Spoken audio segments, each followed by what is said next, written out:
Hola, buenas tardes. Nuevamente aquí con un episodio más de la serie Podlimit Estrategias. En continuación con el juego Post-Flop. Pero antes de entrar al tema, mis saludos a todos ustedes, deseando que estén bien de salud y con sus familias y seres queridos en esta interminable situación en la que nos encontramos en todo el mundo.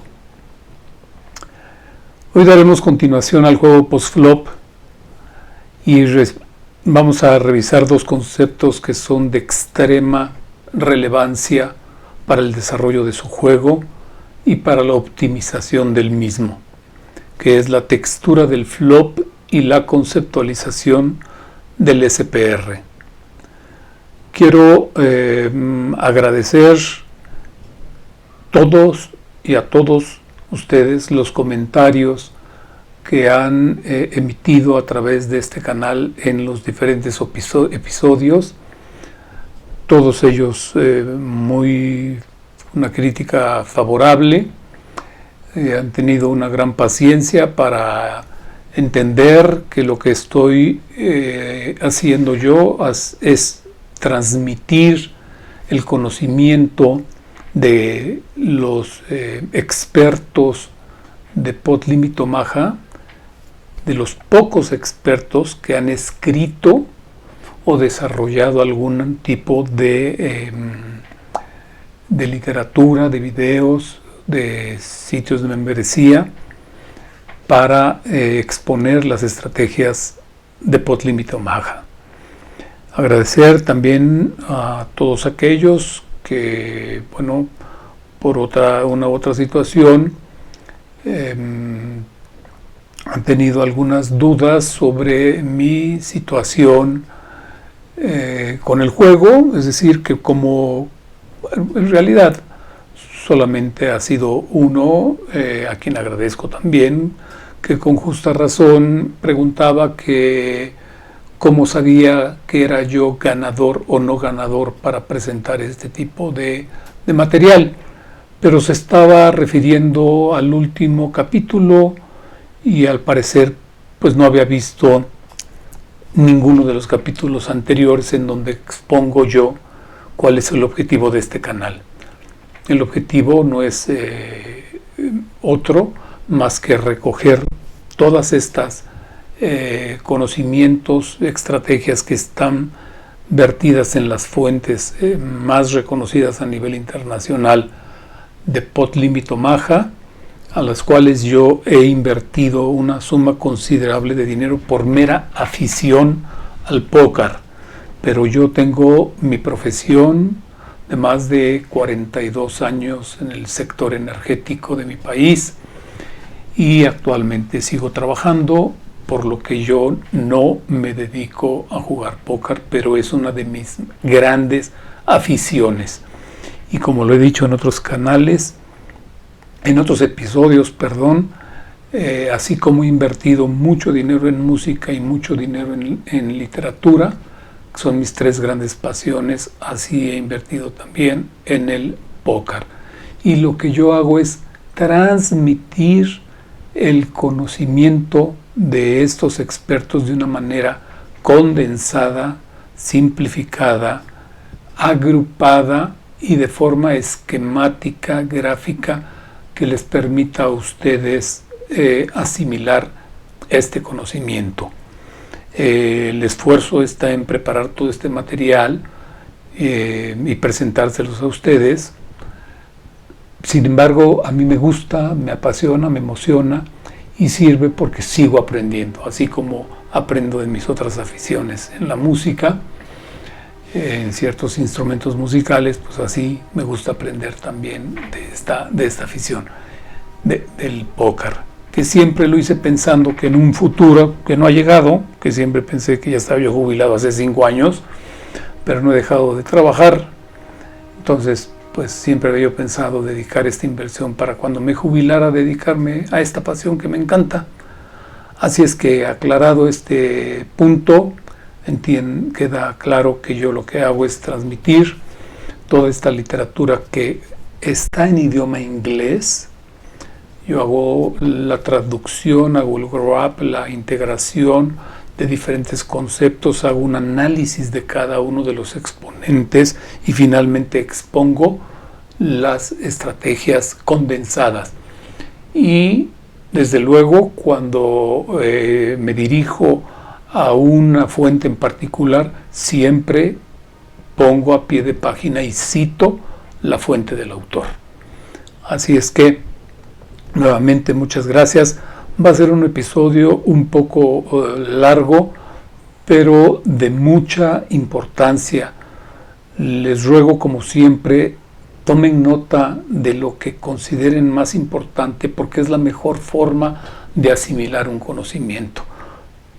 Y tienen la ventaja en YouTube de poner pausa al video, de regresar, de avanzar, de tomar notas, de analizar conceptos, de detener, de pausar. Es decir, tienen toda la forma de buscar una forma de que no tan solo sea ver el video, sino de estudiarlo, analizarlo, tomar notas, volverlo a repasar y empezar a aplicar esos conocimientos en el desarrollo de su juego. Muy bien, pues esta es la introducción a este nuevo episodio, el episodio número 18, la textura del flop y la conceptualización del SPR o Stack Pot to Ratio. Lo vamos a ver en un momento más, pero ya lo hemos visto a lo largo de otros capítulos. En el capítulo anterior veíamos el contexto del juego post-flop, el contexto del flop, y veíamos que está íntima y simbióticamente interactuando con las decisiones y elecciones que se hicieron en el preflop. Habíamos visto que derivado de una acción en el preflop, vamos a llegar al flop con una serie de parámetros, elementos o variables que nos van a definir el rumbo a tomar en cada una de las siguientes calles, en el flop, en el turn y en el river. Esto es el número de oponentes, la posición, el SPR, el tamaño de los stacks, la textura del board, las tendencias de los oponentes, la dinámica de la mesa y la propia imagen o las tendencias que tenemos nosotros, porque también la gente nos está haciendo una trazabilidad de nuestras manos, de cómo jugamos a través de tomar notas o de los softwares como Poker Tracker o Hold'em Manager. Pues bien, nuevamente aquí repetimos la importancia que tiene el juego preflop, porque en función de esas decisiones será la rentabilidad del juego post-flop. En el flop, lo que vamos a estar concentrados en este episodio es en la textura del flop. Entonces ustedes van a ver cómo ciertas manos o cierta estructura de manos o rangos preflop hacen hit o pegan de una manera fuerte con el flop o de una manera marginal. Y a lo largo de las siguientes calles van viendo que si su mano fue una mano que tiene una distribución de equity para que se puede realizar la equity en el turn y en el river, va a ser una buena elección. O cuando hayan elegido una mano polarizada en el preflop de una equity polarizada, como podría ser, digamos, una mano rey 8-3, ya habíamos dicho también, pues sabemos de antemano que es una mano para jugar con multiway, es decir, con más de 3 o más jugadores y buscando el set. Y habíamos dicho también que este tipo de manos tiene un subset de escenarios post-flop en los que puede hitear. En este ejemplo de rey 8-3, pues lo que estamos buscando prácticamente es un rey en el flop, y esto ocurrirá en el 10% de los flops. No así, ¿verdad? Una mano como, digamos, Queen J 10 9 doble suited, que tiene una distribución de equity a lo largo de las 3 calles y es muy fácil la realización de su equity. Entonces, nuevamente, estos elementos o parámetros que veíamos en la sesión anterior y que aquí se esquematizan, que aparecen en forma pequeña, pues siempre deben de estar apalancados, lo decíamos también en la sesión anterior, con los rangos de nosotros en función de la posición, los rangos del oponente, la fuerza de la mano en el flop, el potencial, si es una mano monstruo con draws y redraws, una mano hecha con redraws, el tamaño de las apuestas, las odds que nos ofrecen, la probabilidad de que nuestra ocurrencia de equity se dé en las siguientes calles, los bluffs y decíamos también el control mental. Es decir, no es lo mismo jugar focalizado y con disciplina que jugar tilt o cuando va uno perdiendo. Entonces, esto es el contexto que veníamos viendo desde la sesión anterior. Una vez que hemos tomado la decisión de jugar una mano preflop, lo que va a ocurrir es lo siguiente. En el preflop se determinó si jugamos una mano que no fue abierta, un raised pot, es un pot que no fue raceado por ningún jugador, o si fue un pot raceado. Y para cada uno de estos casos se va a dar que nos va a tomar en posición o fuera de posición. Entonces nuestra elección en el preflop está determinando ya a qué nos estamos comprometiendo desde el preflop. Vamos a estar fuera de posición, vamos a estar en posición y qué tipo de manos vamos a jugar en función de los parámetros o del contexto en el que se dio el preflop. Con estos dos formas de acciones preflop, vamos a tener que para los pots que no fueron raceados, vamos a tener una modalidad que va a ser el juego heads up, y esto pues obviamente se va a dar cuando la small blind hace un call, ¿verdad? Un call se llama, completa la ciega grande, y la big blind pues hace check. Entonces estaremos en el primer escenario, que sería heads up, small blind contra big blind.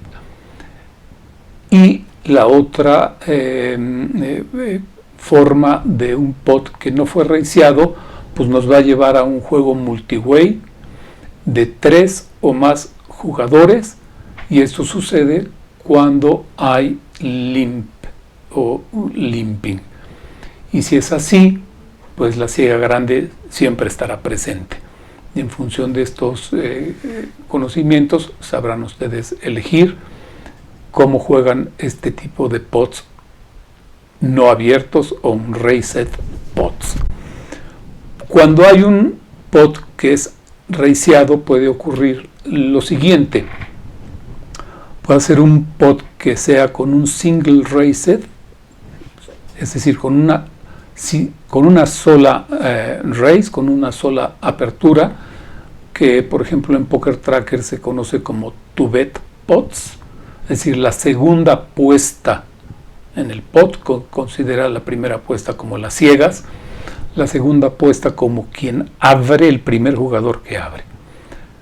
El siguiente tipo de pot es un pot trivet pot, estamos hablando en el preflop, ¿verdad? Y la tercera modalidad sería quadribet o 5-bet pots. Y de la misma manera, estas modalidades de pots raceados se darán heads up o multiway pots de 3 o más jugadores. En función de cada uno de estos dos escenarios que hayamos elegido jugar, y cada uno con su subset de escenarios, va a ser la forma que dictará nuestra estrategia en el juego post-flop, siempre manteniendo presente lo que habíamos dicho anteriormente, los rangos nuestros y de los oponentes, la fuerza de la mano y todos los elementos que habíamos visto en la lámina anterior, ¿verdad? Posición, tendencias, SPR, imagen, etcétera. Los proyectos y reproyectos, el tamaño de las apuestas, las odds, los bluffs y el control mental. Para cada uno de estos dos tipos de pots que hayamos decidido jugar preflop, vamos a identificar los siguientes flops. Tenemos primero los flops que no fueron raceados en función de la jugada preflop y considerando 100 big blinds de stack inicial. Vemos aquí 4 tipos de flop que no fueron raceados. 2 heads up y 2 multiway pots, 3 jugadores o más. Y para cada uno de ellos, cuando es fuera de posición y cuando uno queda en posición. Por ejemplo, el número 2 sería cuando la ciega pequeña completa y la ciega grande paga, entonces la ciega grande tiene posición sobre la ciega pequeña. Y así para los otros ejemplos. Y en función de la cantidad de jugadores, pues para el Potum Race 3 y 4, pues el SPR quedará oscilando entre 16.5 y 33 ciegas. Y el SPR para el 1 y 2 estará oscilando en 49.5 y 49.5 para el número 2. Luego, para el contexto del flop 2-bet, es single raised, cuando hubo una sola apertura y no hubo 3-bet, lo mismo en función de la jugada preflop y considerando 100 big blinds de stack inicial y un tamaño de apuesta que puede ir desde un mini raise hasta el pot size bet, una apuesta del tamaño del bote, eso quiere decir pot size bet. Tenemos 8 grupos de tipos de pots a los que nos podemos enfrentar. 4 heads up y 4 multiways. En pots con una sola raise, single raise. La acción será en cada uno de ellos cuando somos el abridor o como cuando somos el que hace call. Raiser y caller, como es el 5, el 6. Raiser caller, lo mismo el 7, 8. Raiser caller, 9, 10. Raiser caller, 11 y 12. Raiser caller. Y la posición que adoptamos en cada uno de ellos. Fuera de posición, out of position, regularmente se abrevia como OOP, fuera de posición, out of position. Y para cada uno de ellos, pues el rango del SPR en función de las apuestas en el preflop. Oscilarán para heads up entre 9 y 15 estará el SPR. El SPR es un indicador, como lo vamos a ver más adelante, es un número, no significa ciegas, es un número, es un índice, un key indicator factor, ¿no? un factor clave, ¿no? un indicador clave para el desarrollo del juego. Y cuando es un pot multiway, dependiendo si es 3, 4 o 5 jugadores, pues el SPR estará oscilando, y el tamaño de la apuesta, el SPR estará quedándonos entre 6 y 10 el valor del SPR. Este es para el single raised pot. Para los pots tribets, cuando hay un tribet en el preflop y con las mismas consideraciones de la anterior, 100 big blinds de stack inicial y el tamaño de la apuesta, tenemos este 8 grupo o subset de escenarios en el flop. 13, 14, 15 y 16 heads up 17, 18, 19 multiway, y la acción nuevamente cuando abrimos o cuando pagamos, y nuestra posición, fuera de posición y en posición. Aquí vemos que se reduce dramáticamente el SPR, estando heads up entre 4 y 6 y estando multiway de 2 a 4 el SPR. ¿Vamos bien hasta acá? Bueno, pues como les dije al principio, tienen la oportunidad de poner pausa al video y regresar hacia donde haya alguna duda o quisieran aclarar algún concepto. Bueno, obviamente ya no consideramos acá el Quadrivet y Quintivet porque prácticamente nos pone en una posición prácticamente de all-in y ya estamos comprometidos con el bote. Muy bien, en función, tengan en mente esto, ahorita vamos a regresar a la aplicabilidad del SPR en cada uno de estos escenarios y vamos a entrar aquí a la parte importante que es la textura de flop, y aquí lo estamos tomando, como dice a pie de página, de Tom Chambers en su libro Advanced Pot Limit Omaha, el capítulo 10, Flop Texture, y él hace una clasificación de la textura del flop. Hace una división de 4 tipos de flops a los que denomina muy dinámico, dinámico, estático y muy estático. En la textura muy dinámica hace otra subdivisión cuando es wet heavy.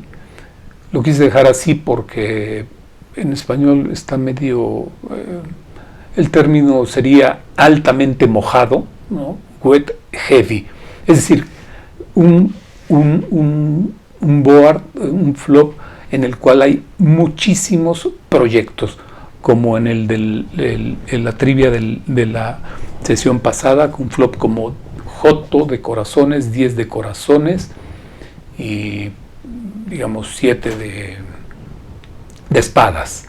Es un flop muy dinámico, hay muchísimas formas de hacer hit con ese flop. Y también en el flop muy dinámico hace otra subdivisión de un flop mojado promedio, wet average. La siguiente clasificación es el flop dinámico, ya que hace 4 subdivisiones: un wet light, o sea, ligeramente mojado,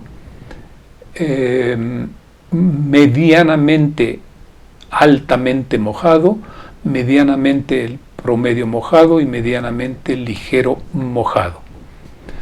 Y el tercer grupo de textura lo define como estático, que en realidad es y bueno, la subdivisión que hace muy dinámico se refiere a que va a haber muchísima acción en el juego, en el desarrollo del juego, entre 2 oponentes, o entre 3 o entre 4.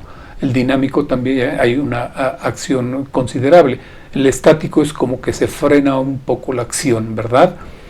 Porque el flop en el estático está dry, light. Dry es seco, dry light es ligeramente seco, es decir, no hay muchos proyectos de donde hacer un flop como J93 Rainbow, ¿verdad? Hace otra subdivisión de medianamente seco en promedio, medianamente ligero seco y medianamente altamente seco. Y finalmente está mal escrito ahí, le falta una A, la tercera columna está abajo, es pirate, de par, un flop pareado o donde hay un par y medio seco. Son las 4 subdivisiones de flops que hace, de textura de flops que hace para el flop estático. Y muy estático es altamente seco, dry heavy, el promedio seco, el dry average, el Pirate Dry, ¿no? El dry seco con par, y el monotón. Monotón quiere decir que todo, las tres cartas son del mismo palo. 3 corazones, 3 espadas, 3 tréboles o 3 diamantes. Y abajo hace un ejemplo de flops en cada uno de los 4 texturas del flop. En el dinámico ahí se pueden ver las cartas. Desde luego ustedes pueden ver, por ejemplo, la segunda, Queen A10 7 Suited. Es decir, 2 de color en ese flop, pues es un flop que es muy dinámico, altamente dinámico. Hay otros ejemplos para el flop dinámico, para el estático y para el muy estático. Yo les comparto esta información porque está de manera, aunque yo tengo los 2 volúmenes de Tom Chambers, que cuestan muchísimo dinero, por cierto, bueno, para mí, no sé, para ustedes, la pongo, a diferencia de aquella vez que veíamos los rangos preflop, que no la pude compartir, aquí se las comparto porque está de manera gratuita este capítulo en su página de Pot Limit Advanced. Desde luego son 38, 40 páginas muy densas. Los libros de él son muy densos, son impresionantemente de una calidad y un esfuerzo invaluable. Pero bueno, aquí hago una simplificación para que ustedes tengan esa familiaridad, y quien domine el idioma inglés y quiera profundizar en este denso mar de esta literatura, bueno, pues ahí está la liga para que lo puedan hacer. Bien, entonces, continuando con Tom Chambers, pero en su capítulo 2, que también se ofrece de manera gratuita, pueden ver que la textura del flop, así como hablábamos de la estructura de rangos y de manos iniciales, aquí para la textura del flop también hace una subdivisión de flops cuando son conectados, cuando son suited y cuando son por ranqueo de cartas, por tipo de cartas.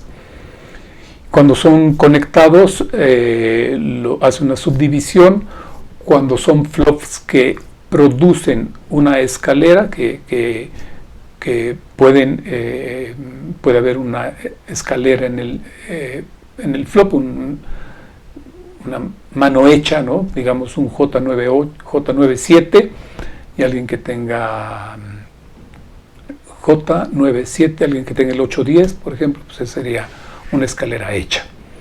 Y conectado con proyectos de escalera, ¿verdad? J9X, por ejemplo, J92, J96, J95, etc.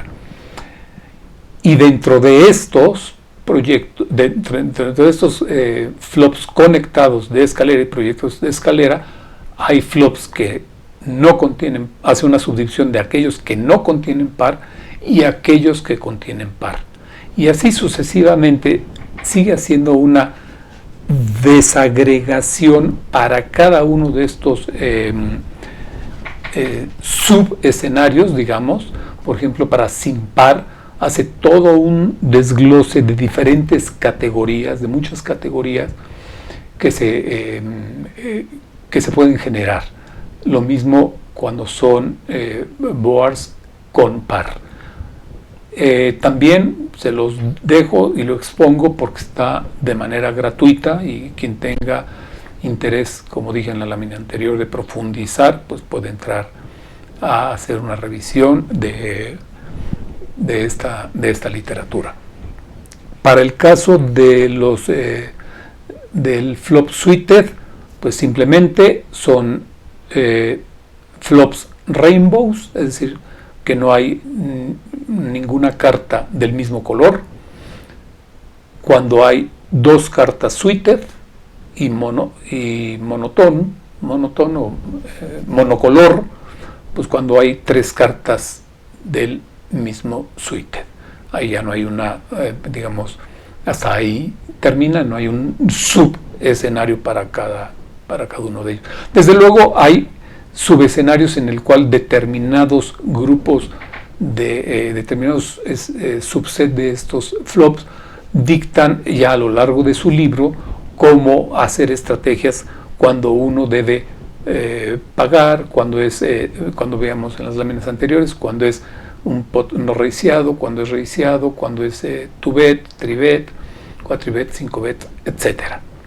Y finalmente el tipo de flop por rank o tipo de carta hace una agrupación de 4 conjuntos de carta que les denomina cartas con ases, cartas en Broadway del rey al 10, cartas medias del 9 al 6 y cartas bajas del 5 al 2, y después agrupando este conjunto de cartas y haciendo una combinación, pues ahí se abre otro subset de escenarios cuando el flop es sin par, considerando esta combinación de tipos de carta, y cuando hay el flop es con par. Y así, al igual que el primero que vimos, cuando es conectado hace una ya desagregación de un sinnúmero de categorías en donde se pueden jugar las diferentes manos. Muy bien, esto creo que ustedes empiezan a ver el valor. Habrá muchos que ya lo sabían o que pareciera que es, pues sí, pues es muy simple, ¿verdad? Pero pues atrás de esto hay todo un esfuerzo que han recogido todos estos grandes expertos, y bueno, lo que a mí me toca es estudiar y hacer una simplificación y mostrárselos a ustedes. Continuamos. Una vez que hemos definido el tipo de pot al que nos vamos a enfrentar, que se dio desde el preflop, y dependiendo de la textura del flop, vamos a ver la gran jugada de pot límite Omaha y el juego marginal. Del lado izquierdo está la gran jugada y del lado derecho está el juego marginal. Del lado izquierdo, la gran jugada en pot limit Omaha, the big play, ¿no? Las grandes jugadas se presentan con manos muy poderosas y con justicia 2 manos pelean por ganar grandes botes. La rentabilidad de esta jugada se centra en el dominio de una mano sobre la otra. Esto se da particularmente en single raised pots, 2bet pots, con las manos poderosas cuando se enfrentan, digamos, full mayor contra un full menor, cuando hay una escalera nut con redraws, cuando el color es las nuts, un top set con redraws y grandes proyectos. Esas son las manos monster, ¿verdad?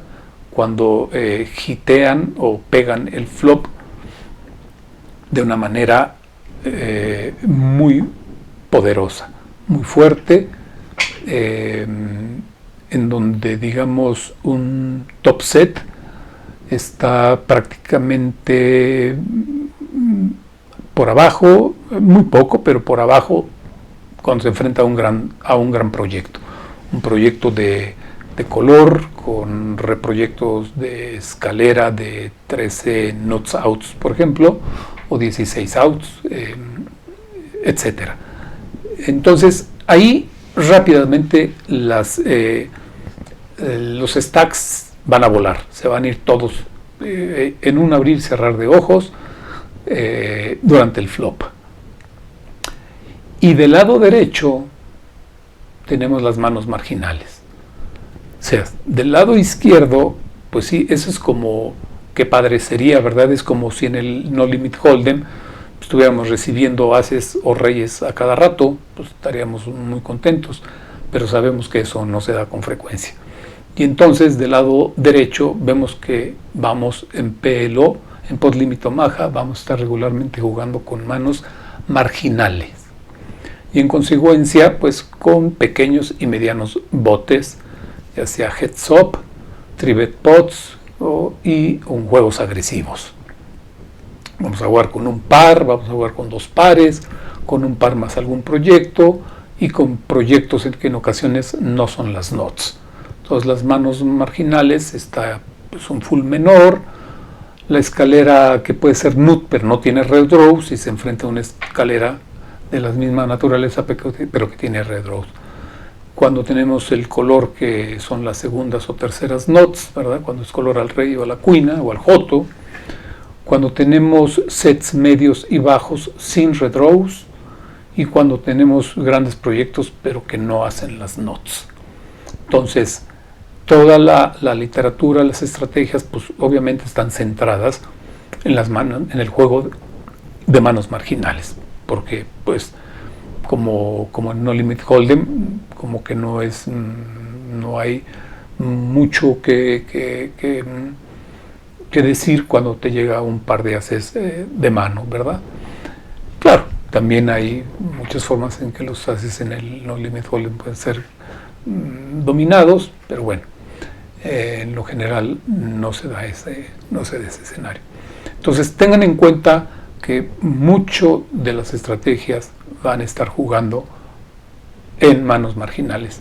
Desde luego, si ustedes juegan una mano marginal contra una mano monstruo, siempre, pues obviamente, van a estar sangrando y dejando dinero en las mesas.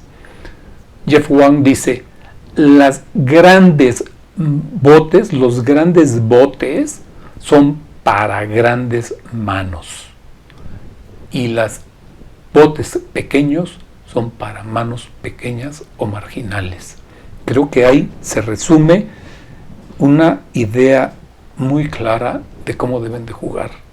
Ustedes nada más tengan en cuenta, que ya lo saben desde luego, que cuando ustedes están, digamos, contra dos jugadores, para no hacerlo más dramático, contra dos jugadores y ustedes están dentro o fuera de posición, ustedes están jugando contra 12 manos de No Limit Hold'em.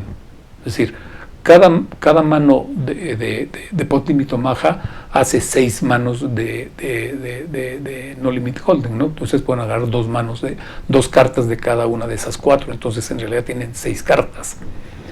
Cuando se enfrentan esas 6 cartas más bien una sola par de sus cartas contra 12 cartas, imagínense qué tan poderosa debe de ser su mano para responder a alguna agresión de quien está haciendo un raise o de quien está abriendo, de quien está haciendo una apuesta de continuación.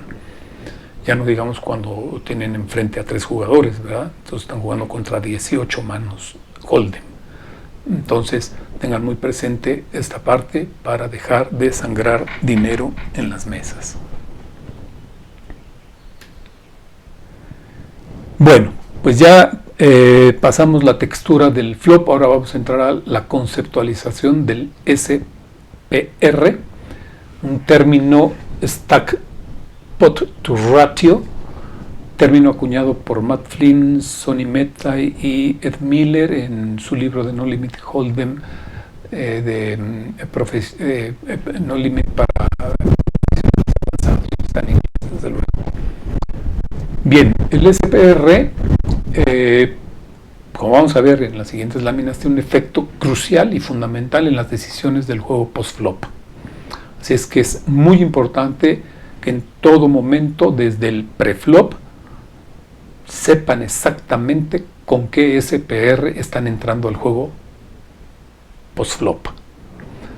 El Stack Pot to Ratio, SPR, es la razón o el ratio de los stacks efectivos con respecto al tamaño del bote en cada calle, desde luego. Por ejemplo, si el pozo en el flop es de 100 unidades y el stack efectivo es de 1000, es decir, yo estoy jugando con 1000 y mi contrincante o mi oponente está jugando con 1000, entonces simplemente el SPR es la relación, la razón de 1000 entre 100 y el resultado es un indicador número de valor 10.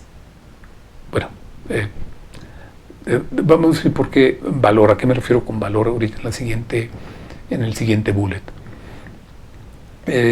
Lo mismo, por ejemplo, es decir, otro ejemplo, si el POTS está heads up con un pozo de 100 unidades y el stack de un jugador es de 1000 y el stack de otro jugador es de 300, en realidad el stack efectivo es de 300 y por lo tanto el SPR es de 300 entre 100, ¿verdad? Porque no podemos más, si somos el stack 1 de 1000, no podemos ganar más de 300 unidades en el desarrollo del juego.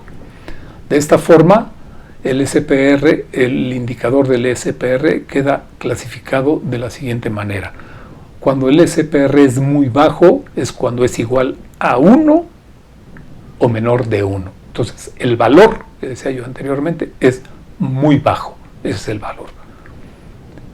Cuando el SPR es igual a 4 o menor a 4, es un valor bajo. El indicador, el SPR, se dice es bajo.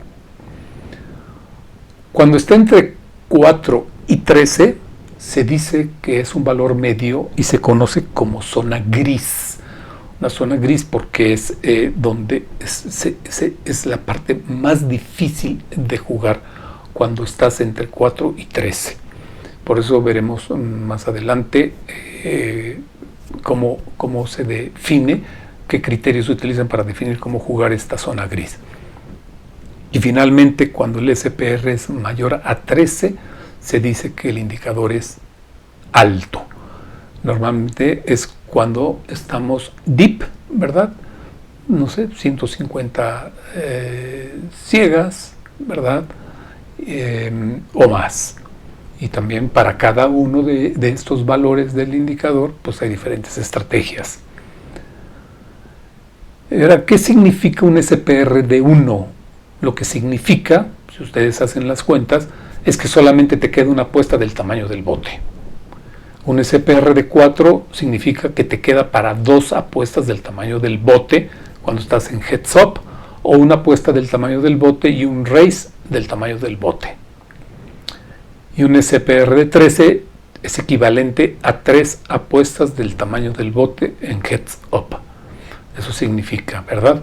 Pero bueno, ustedes siempre tendrán que estar revisando, como decíamos al principio, una vez que decidieron entrar al juego preflop y han flopeado, deben de siempre tener muchos parámetros presentes, pero uno de los más fundamentales, desde luego, es la posición, pero el SPR cobra muchísima importancia.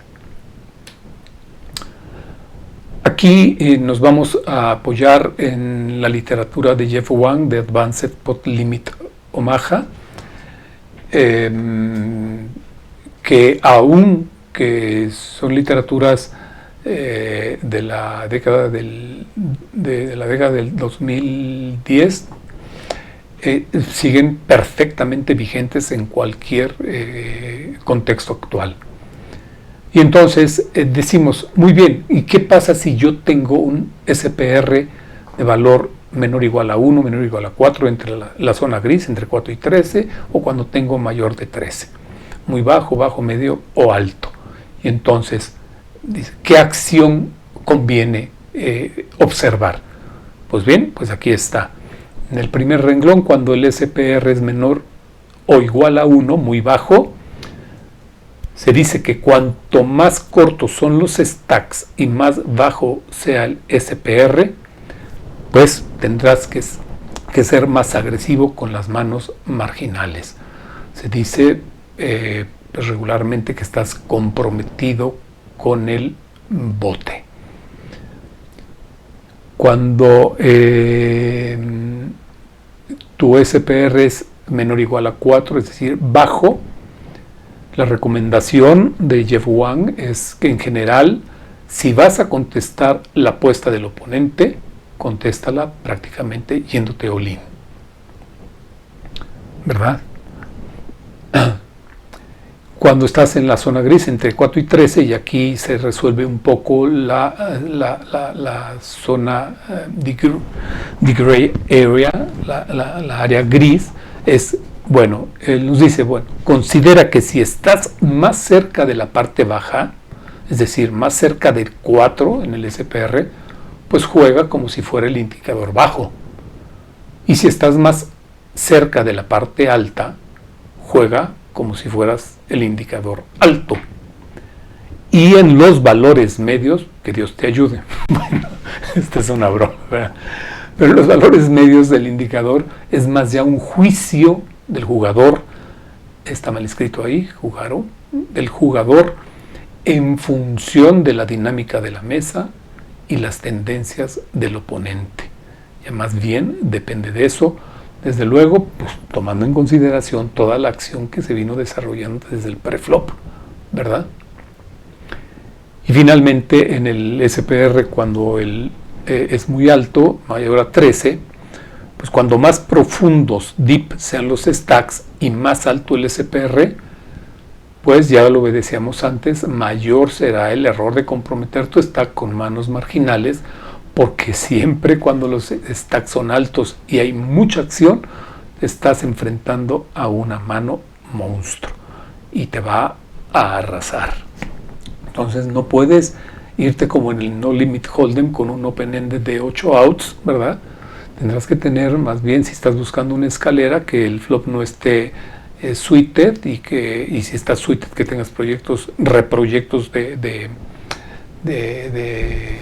escalera con reproyectos de color, y si tienes proyectos de escalera que sean de 16, 17 o 20 outs con reproyectos de color, y entonces sí podrás comprometer incluso contra un set, ¿verdad? Muy bien, pues creo que queda claro. Vamos a la siguiente lámina. Y con esto nos estamos acercando hacia el final. Y también esto lo ofrece Jeff Wang en Advanced Pot Limit Omaha. Y si la presento aquí es porque también este primer libro de él está disponible en las redes, en PDF, para quien domine el inglés y quiera incursionar en él. Pues solamente busquen Jeff Wang, Advanced Pot Limit Omaha PDF, y se los va a dar. Yo aquí les hago una condensación de la tabla, que está mal escrito ahí. Voy a presentarles una tabla de consideraciones para poder comprometer el stack en función del SPR en el flop. Vamos a ver adelante la tabla, y la columna un bet representa el rango SPR menor o igual a 1, y así sucesivamente la columna 2 bets, las 3 bets y las 4 bets para los diferentes rangos. El OK significa que en general es correcto comprometer tu stack en el flop, es decir, que puedes hacer un raise ante cualquier apuesta. El IFI es un como, pues sí, pero más o menos eso significa, pues es significa que es una decisión marginal la que estás tomando. El no significa que si comprometes tu stack es probable que estés haciendo algo mal en el flop. El no way, es broma, el no seas way, significa que estás haciendo un raise mal, estás tomando una mala decisión. No way es no lo hagas, no hay forma de que te comprometas con este spot. El OK diagonal IFI significa, bueno, pues que el OK puedes comprometer en la parte baja del SPR, como por ejemplo en la zona gris de 4 a 13, e IFI en la parte alta del SPR. Y el IFE diagonal no, pues, significa que es una decisión marginal en la parte baja del SPR, pero un rotundo no en la parte alta, nuevamente en la zona gris. Estos dos últimos conceptos. ¿Estamos? Bueno, no se lo tienen que aprender de memoria porque en la siguiente lámina vamos a presentar la tabla, la cual respecté del autor, está en inglés, pero vamos, no quise alterarla con una mala traducción y está muy clara la identificación del tipo de manos con el que se debe de jugar. Y aquí se las presento. La tabla de la segunda columna simplemente es una continuación hacia abajo de la primera, pero ya no me cupo. Entonces ahí tenemos las 4 columnas, 1 bet, 2 bets, 3 bets, 4 bets. Tenemos del lado izquierdo la mano en el flop y el SPR, bueno, el equivalente a 1 bet, 2 bets, 3 bets y 4 bets, y la zona gris cuando es el SPR menor o igual a 13 y mayor o igual a 4. Entonces, voy a ir traduciendo cada una de la columna del lado izquierdo para que ustedes, si a alguien se le cuesta un poco de trabajo, pues lo pueda anotar. Entonces vamos a ir, no está numerado, debía haberlas numerado para hacerlo más fácil, pero vamos a ir primero la columna izquierda, la tabla izquierda, es decir, de arriba hacia abajo, y continuaremos con la segunda tabla de la misma manera. Entonces, la primera mano son ases secos en una board Rainbow K7-2, es decir, que el flop no es suited. Y tus ases son secos y no tienes ningún reproyecto. Y ahí viene la decisión OK IFI, no way. Entonces ya no me voy a detener en las columnas, solamente voy a estar traduciendo la parte izquierda de la columna. La segunda dice, tu mano en el flop, haz más un proyecto de color, obviamente a las nuts, es decir, suited a las en un flop suited, K7-2 suited. La tercera columna es el par mayor, top pair, con redraws.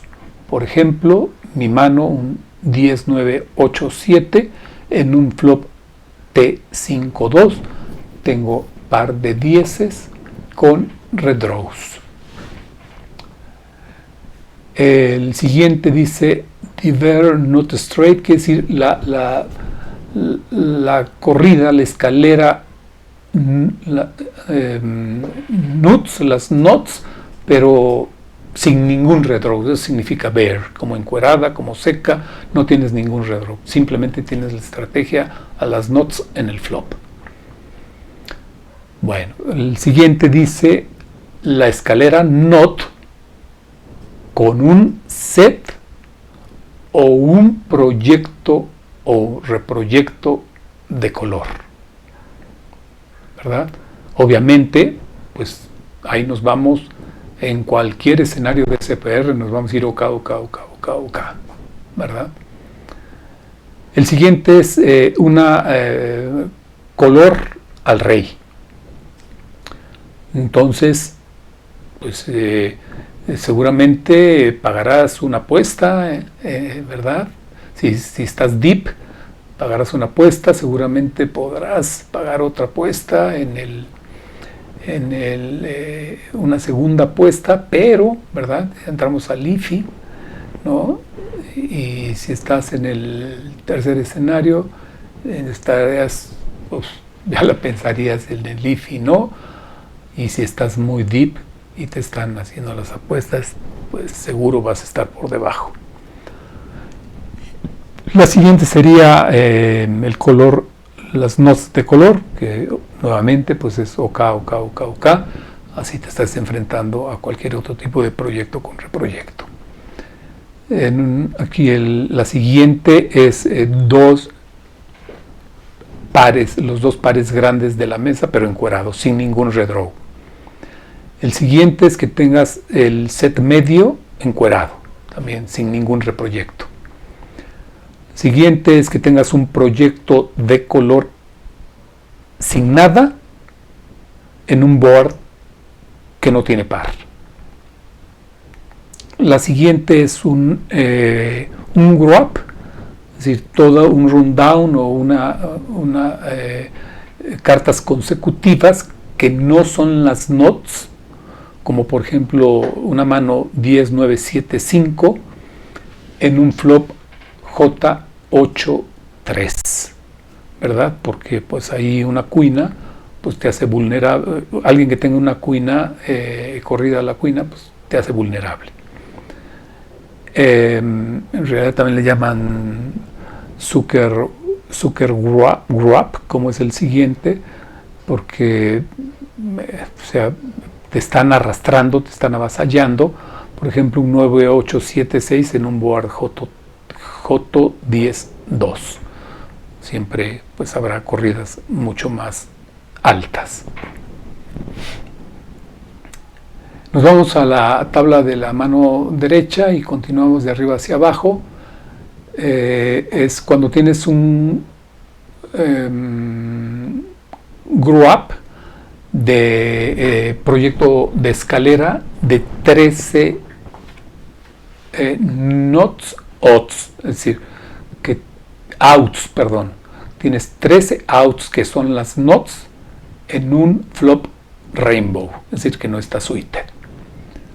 La segunda es una mano ya muy fuerte, cuando tienes 16 outs que son 16 nut outs, también un grab en un rainbow flop no suited, prácticamente puedes comprometer todo tu stack. Y este es un proyecto monstruo, 16 cartas con 16 outs knots con un reproyecto de color, pues es una mano monstrua que nos vamos OK. La siguiente es 16 cartas que tienen 16 outs que son las knots, pero que no tienes reproyecto de color y el board está suited, es decir, contiene dos cartas del mismo palo. Entonces cambia dramáticamente con respecto a los dos anteriores. Cuando tienes un top set como rey en un flop rey 7-3, ¿verdad? Pues obvio nos vamos a ir OK. Cuando tienes un overfull también es obvio la jugada. Cuando tienes el full mayor, desde luego, pero la penúltima, cuando tienes un underfull, es decir, cuando no tienes el full mayor, como por ejemplo tienes A7XX y el flop es A7-7, tienes full de 7 con ases, pues ya tienes una consideración de cómo debes de jugar tu mano. Y cuando tienes finalmente under trips, ¿verdad? Es decir, cuando tienes una mano como A7-6-5 y el board es 10-7-7, entonces tienes tercia trips de 7, pues entras en una situación muy crítica cuando estás en la zona gris o cuando estás en un SPR mayor a 13. Pues bien, les dije que este video iba a ser largo. Aquí concluye. Bueno, realmente les voy a dejar una trivia en la siguiente lámina para que vean la aplicabilidad de esos conceptos y con eso estaríamos terminando. Así es que vamos hacia adelante. Esta trivia la estoy tomando, ahí les dejo la liga, también se las dejo en el canal, abajo del video. Está tomada de Runchuks Poker, que también en la bibliografía se los apunté como uno de los sitios de membresía donde me parece uno de los sitios muy renombrados y valorados por muchos jugadores de la estatura de Venciví, por ejemplo, ¿no? Y de muchos otros, del propio Phil Halfon, le hacen entrevistas ahí a los más grandes jugadores.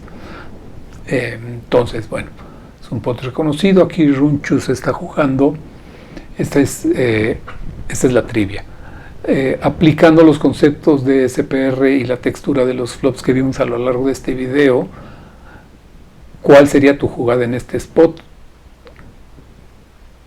Considerando, desde luego, pues el juego preflop, ¿verdad? Todos los elementos que hemos visto a lo largo de estos últimos videos. Entonces aquí están las condiciones. El stack efectivo es de 100 big blind, es decir, la mesa es de 6 jugadores, los 2 jugadores que están confrontándose, es una confrontación estándar, el botón contra la ciega grande. Aquí el héroe abre con una apuesta del tamaño del bote, abre con un pot size en el botón, con una mano muy fuerte, una mano premium, doble as suited, par de ases doble suited, y el villano hace un tribet desde la big blind. Ahí primero, yo les dejaría que hicieran una primera pausa y que revisaran. Obviamente la jugada es muy estándar, la del jugador en el botón, pero cuando hace el jugador un trivet desde la ciega grande, ¿con qué tipo de manos estará haciendo el trivet cuando nosotros tenemos par de ases en la mano? Bueno, se los dejo para que vayan haciendo el desglose de su análisis. Luego el héroe en el botón, pues es una estándar, hace un cuatrivet, ¿verdad? En el preflop, el villano se queda pensando y Runchus Poker dice, se fue al tanque, ¿no? Cuando te quedas pensando, dice, te vas al tanque, ¿no? Se queda pensando el jugador. ¿Qué creen ustedes que se quede pensando? ¿Se queda pensando en foldear o en hacer un all-in? Se los dejo también. Finalmente el villano hace un call y entonces el flop sale Queen 8, 9, Rainbow. Un flop dinámico, ¿verdad? Porque es Rainbow, pero con muchos proyectos de escalera. Entonces, digan antes de continuar, ¿cuál fue el SPR con el que quedó el botón y cuál es el SPR con el que quedó el villano en el Big Blind cuando los dos empezaron con 100 Big Blinds? Es una mesa de 1-2. Empezaron con $200, 100 Big Blinds. Y luego, el villano hace una apuesta all-in prácticamente, el tamaño del bote, y antes de continuar con la trivia, ustedes, cuando él hizo el trivet y se quedó pensando y finalmente paga, ¿con qué rangos de mano creen ustedes que estuvo pagando cuando nosotros tenemos los ases como blockers? Y finalmente, la pregunta en función de lo que estudiamos y revisamos en este episodio sería, ¿qué harías tú estando en el botón? ¿Pagas o foldeas. ¿Sale? Bueno, pues les agradezco muchísimo nuevamente su atención, su paciencia, su afecto, su reconocimiento que me motiva a hacer y a continuar haciendo videos. Y bueno, quería cerrar este video comentando lo siguiente. Sé que a muchos de ustedes, y lo voy a decir porque a mí me sucedió, muchos desean ver el juego, ver acción. No digo que me vean a mí jugar, voy a decir que yo aplique estos conocimientos, pero en el desarrollo del juego. Como que pudiera ser un poco cansada esta teoría. Yo igualmente así pensaba hace 5, 8, 10 años. Yo quería ver videos pensando que viendo videos de cómo jugaba alguien podría yo, ¿verdad?, aprender a jugar. Por supuesto que no, porque cuando estás viendo videos no te están enseñando sus estrategias. Simplemente te están enseñando cosas espectaculares, ¿verdad? Como vean las miniaturas que hacen en los videos. Gané un pot de 700 Big Line. So what? Y bueno, eso ¿qué beneficio me da? Entonces, es como si yo pretendiera aprender a tocar guitarra, que sí es posible, ¿verdad?, viendo a tocar a un maestro la guitarra. Sí es posible, ¿verdad?, pero lo voy a hacer de una manera marginal, lo voy a hacer de una manera con muchas deficiencias. Me va a faltar técnica, me va a faltar los conceptos, la estrategia, la digitalización, cómo lo hago, ¿verdad? Cuando yo sé que a través, digamos, de un grupo de pentatónicas puedo entonces ejercer cualquier solo en una guitarra lead, en una armonía 1, 4, 7 de un ritmo de blues, digo, caray, pues entonces ya cambia la cosa, ¿verdad? Y empiezo a ejecutar, pero ya con el conocimiento. Entonces no se desesperen, créanme que es súper importante no tan solo para el póker, para cualquier carrera que decidan o trabajo, oficio, a lo que se dediquen. Si no van a la parte de fondo, que son los conceptos, va a ser mucho más difícil llegar a ser un gran maestro en su materia, oficio, empresa, trabajo o jugador de póker. Claro que hay sus excepciones, como Isidul I, ¿verdad? Pero bueno, no siempre es así. Entonces tengan un poco de paciencia. Yo aquí les vuelvo a reiterar, alguien me puso suerte en tu carrera de póker. Yo no tengo ninguna carrera en el póker, no me dedico a eso. Sí juego de manera recreacional, me gusta, pero pues mi tiempo lo ocupa mi profesión todavía. Ahora que ya me jubile por completo, pues ya me dedicaré de lleno a dedicar mi tiempo en mis 3 aficiones. ¿Estamos? Entonces, pues los vuelvo a invitar a que repasen todos los videos, los conceptos de lo que hemos visto hasta hoy. Nuevamente les doy las gracias y deseo que todo vaya bien con sus familias.